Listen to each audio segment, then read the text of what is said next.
Welcome to Taking Stock for the week ending 7th of March 2025, where myself, Tim Lincoln, and our Head of Research, Kien Trinh, stream to you all things share market. Welcome, Kien, and how are you feeling on the back of a massive reporting season?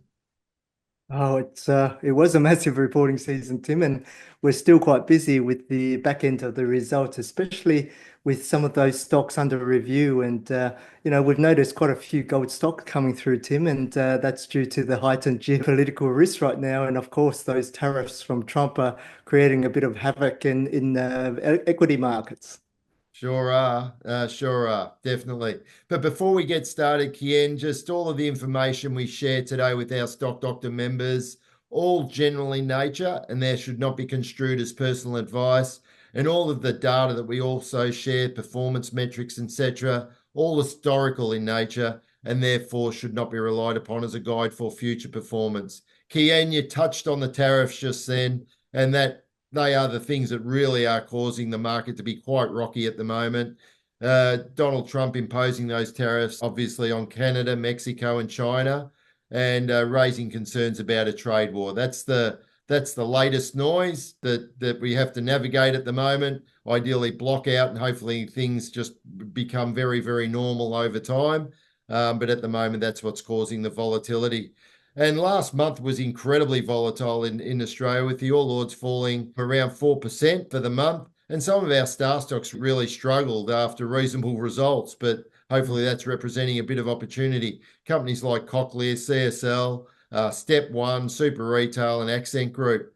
Ongoing governance issues at WiseTech also, Kien, caused volatility in that stock. Interesting to see they're back in as a star growth stock. Also weighed on their performance. On a positive note, though, our star income stocks performed really well through the month of February, benefiting from defensive exposures like APA Group, Telstra, and many of our REITs, which helped offset losses in the banking sector. So, Kien, what's your take on reporting season now that it's almost over? Yeah, it was quite interesting, Tim. The reporting season, again, very volatile, particularly for our star stocks. And you look at those that disappointed, right? They were heavily punished, but those that actually met expectations, like Pro Medicus and Hub24, they also saw a little reward as well. So we also observed that the market penalized stocks with limited earnings visibility. For example, companies with very low analyst coverage, such as Austin Engineering, RPM Global, for instance, they remained quite stagnant despite reporting solid results. And of course, you mentioned the banking sector as well. They were faced quite tough margin pressures, and that led to a re-rating of their previously high valuations. Meanwhile, the typically defensive healthcare sectors, they disappointed investors primarily due to a more cautious outlook and the uncertainty around Trump's tariffs. And overall, though, the market experienced earnings downgrades of about 1 to 2% during February. And if you break this down with the chart on screen, you can actually see at the sector level where all the earnings revisions occurred. You know, the downward revisions occurring in energy, health, for instance, mining, some tech stocks, whereas positive revisions came from insurance and other areas like media as well. Very interesting. Yeah, it is interesting. The gyrations of the market. It's constant, and this reporting season really amplified that. And it was, in my mind, one of the most volatile earnings seasons we've seen. That's Mm. why it's so important to maintain a well-diversified portfolio of high-quality businesses. And when the market decides to sell off quality stocks, it represents great opportunity to pick up potential winners that have been oversold. Now, Kien, let's shift our focus to some of the star stock highlights from the week. We had a few star stock additions, new ones in, starting with the health insurance sector. We initiated both Medibank and NIB Holdings as star income stocks. They've been star income stocks before, and now they're back. Kien, given the volatility around claim rates and investment returns in the insurance industry, what makes these companies good income choices for investors? Well, Tim, think about health insurers. Their earnings tend to be more defensive compared to other insurers, like those general insurers, and their premiums are partially funded by the government, and they also benefit from strong tailwinds like the aging population. These are mature businesses with growth largely constrained by the size of the Australian private health insurance market. So as a result, their revenue and also their earnings tends to be more stable and they align with broader economic trends. They also have very high payout ratios, Tim, around 80%. And since there are limited opportunities to reinvest those profits for expansion, this allows them to consistently pay steady dividends, as reflected in their strong track record of dividend payments under Golden Rule 2. Very good, Kien. And both Medibank and NIB have very similar yields of around 6%. What sets them apart? Well, it really comes down to their market positions, their growth strategies, and also the risk profiles. Now, Medibank is the largest health insurer in Australia with over 26% market share, while NIB, they hold around 9% of the market, but they tend to target the younger demographic and also is more aggressive in investing in areas like international student insurance and also travel insurance as well. Given NIB's growth focus approach, their earnings are less defensive than, say, Medibank's. And that said, though, both are very strong income stocks. They are high quality income plays, that's for sure. Mm. Now let's shift our focus to a new star growth stock inclusion, Kien, and they're back, and that's Praemium, a wealth platform provider, which has a smaller share of around 2.2% of the market compared to its competitors, being Net Wealth at 6.3% market share and Hub24 at around 5.7% market share. All quality businesses, but what makes Praemium appealing to investors as opposed to the other two platform providers, Kian? Yeah, while NetWealth and Hub24, while they primarily focus on platform services for financial advisors and their clients, Premium, they offer a fully integrated platform, allowing it to serve a broader client base, and that includes high net worth individuals and even boutique fund managers. Additionally, Tim, it has a takeover appeal, given that in the past there was some takeover activity with them. But moving forward, growth is expected to come from new client contracts and price increases. That's why their growth is still very strong over the next couple of years. Well, if they're a takeover target, Kian, we'll certainly take that little bit of inside info on board from you, but we'll just see what happens there. Of course, if that does occur, then that could be a real windfall for investors, but we've just got to see what plays out. Switching gears to retail, Endeavour Group, the owner of Dan Murphy's, saw its share price fall after its first half 25 results, their interim result, and they've been under pressure for quite a while. So you continue to be very patient with Endeavour Group. What was the cause of their fall after their result, Kien? And why have we retained the stock within our star income stock universe, considering such an extended period of time of share price pressure?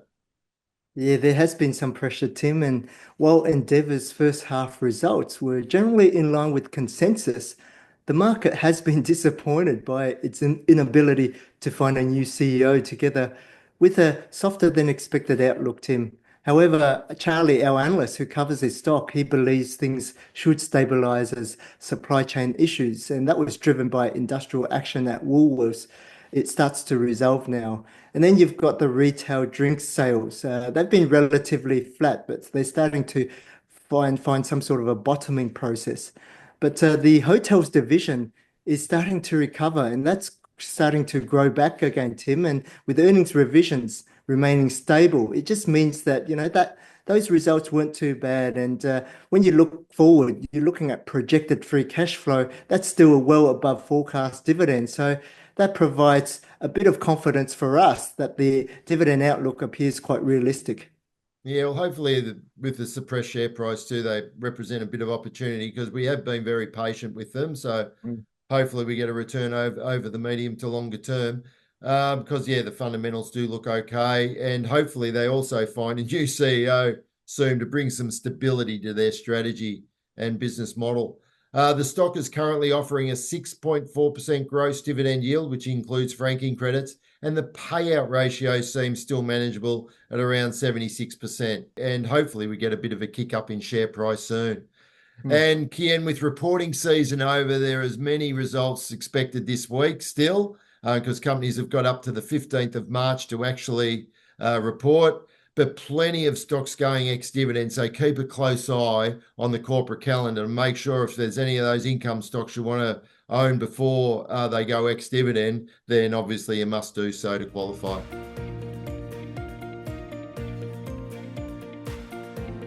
And now to Under the Microscope, Kien. And in this week's Under the Microscope, we take a closer look at English language testing provider IDP Education with the ticker code of IEL, a stock that we've remained incredibly patient with. Share price has been under pressure for a long, long time, a bit like Endeavour Group. The company's first half 25 results missed expectations, leading to a significant drop in its share price. Kien, what are the reasons behind the earnings miss? Yeah, there were a few factors here, Tim. The main pressure points were firstly English language testing, or otherwise known as IELTS, which saw a 19% drop in revenue, and that was due to a 24% decline in test volumes, particularly in India.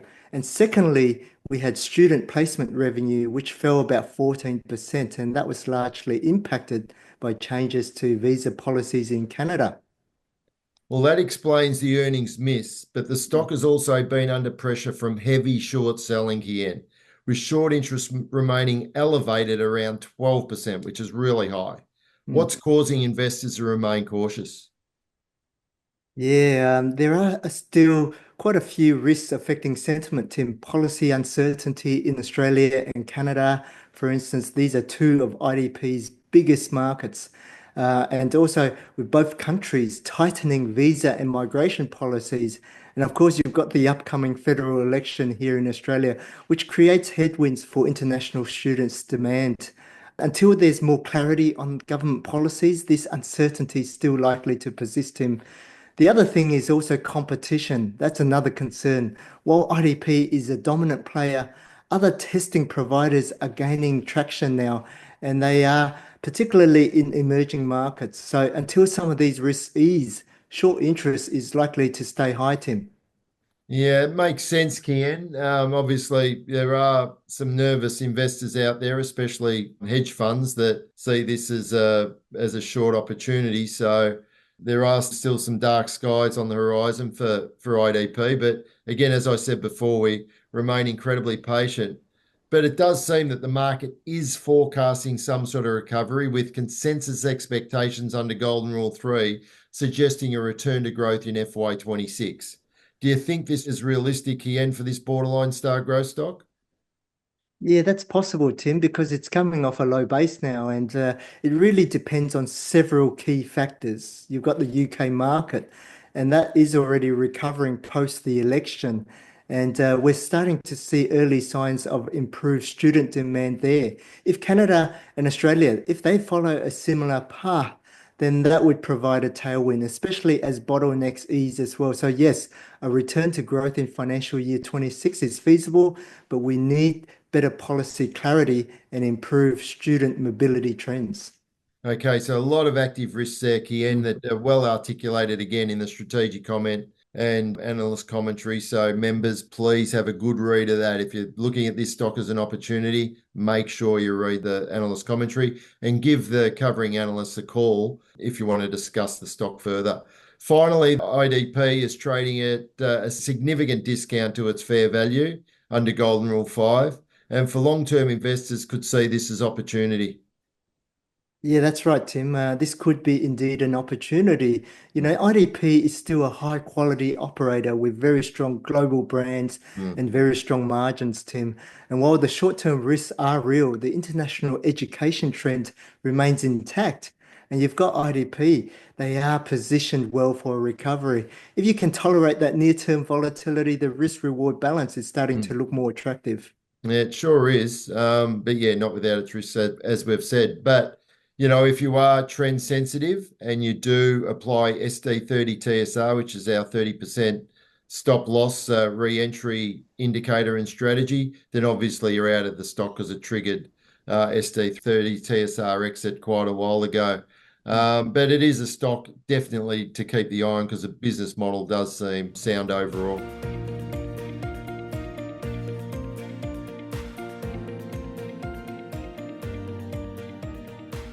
And let's go to question of the week, Kien. And given the rampant volatility, and we love a little bit of volatility, don't we, that has occurred across the market over the reporting season, a question that is often asked amongst our members is how can they find oversold opportunities?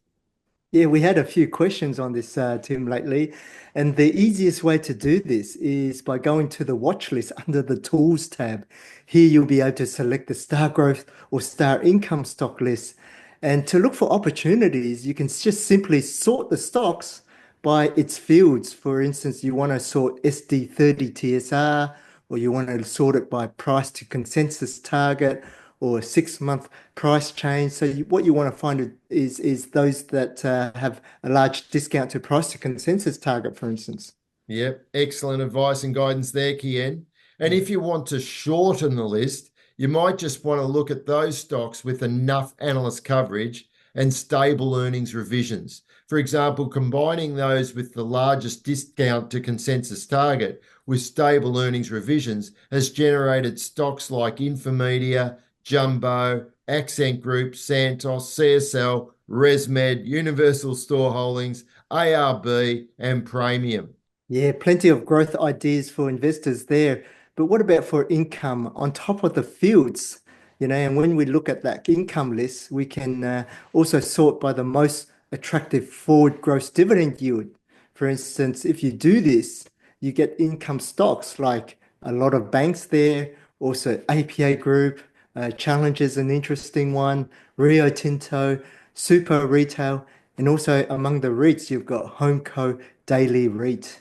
And of course, the other thing you can do is you can build your own list of opportunities by going into the stock filter, and then there you can select your own fields. Yeah, very good, Kian. And outside of star stocks, you can also refer to Tim's growth and income stocks with potential filters and look for some really good ideas there. But you've really got to drill into each company to make sure that they meet your criteria and meet the rules as well. Because remember, we haven't done our deep dive into those stocks ourselves. But you'll need to be careful with low levels of liquidity as well. So look out for that and the lack of consensus coverage on some of the stocks. So just a couple of things to be mindful of there if you're drilling into my particular filters. But a lot of future star stocks come from those filters, so it's really good to be able to get onto some of those a little bit earlier. Well, that's a wrap, Kien, for another week of taking stock. Great sitting down with you and really having a good look at what's happened through reporting season and also having a look at some of the opportunities that have been presented based on this latest bout of volatility. Yeah, plenty of opportunities, Tim. And just a reminder as well that Monday is a public holiday here, so we won't be doing our Lincoln Live session. However, on Tuesday, you and I, Tim, and the research team, we will be conducting the Stockroom webinar. So that's where we provide a full analysis of the reporting season. So don't forget to sign up if you haven't done so already. Yeah, can't wait for Tuesday, Kien, in the stock room. Really, really look forward to that. So thanks to all of our members for tuning in today. I hope you've enjoyed it. Have a great weekend and a happy, healthy, and prosperous week.